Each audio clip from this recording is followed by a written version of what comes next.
তুমি কি হতে চাও? আমি ডাক্তার হতে চাই। কোন ক্লাসে পড়ো তুমি? এনে স্কুল এনে পড়ি। এখানে পড়ো? রাস্তায়? কি হতে চাও তুমি? সাংবাদিক। লেখাপড়া করো? ও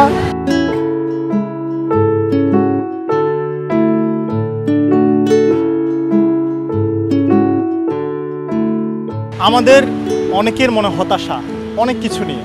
আমরা একটা থাকার ঘর পাচ্ছি, আমরা শিক্ষা পাচ্ছি, চিকিৎসা পাচ্ছি এবং বস্ত্র পাচ্ছি। যে মৌলিক 6টা অধিকার সেগুলোর প্রায় কোনোটাই পাচ্ছে না এই মানুষগুলো।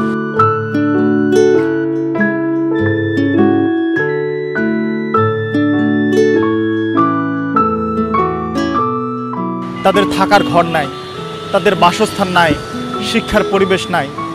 মৌলিক যে অধিকার, মানুষের মৌলিক অধিকারের কোনোটাই প্রায় পাচ্ছে না।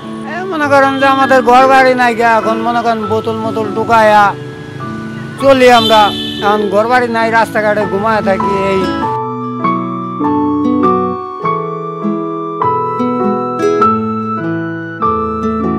আর যে টাকা কামাই করে ঘর ভাড়া দিয়ে আমাদের চলার মতনও কোনো তৌফিক নেই। সারাদিনে 200-300 টাকা খাওয়াটাই আমাদের তাও চলে না।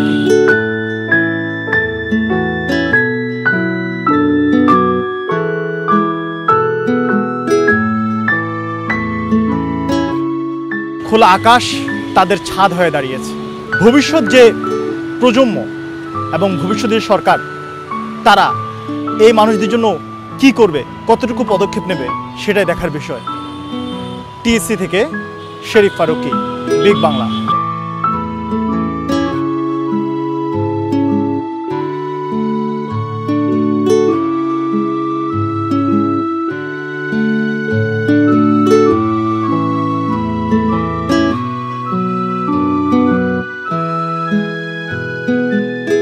তুমি কি হতে চাও? আমি ডাক্তার হতে চাই।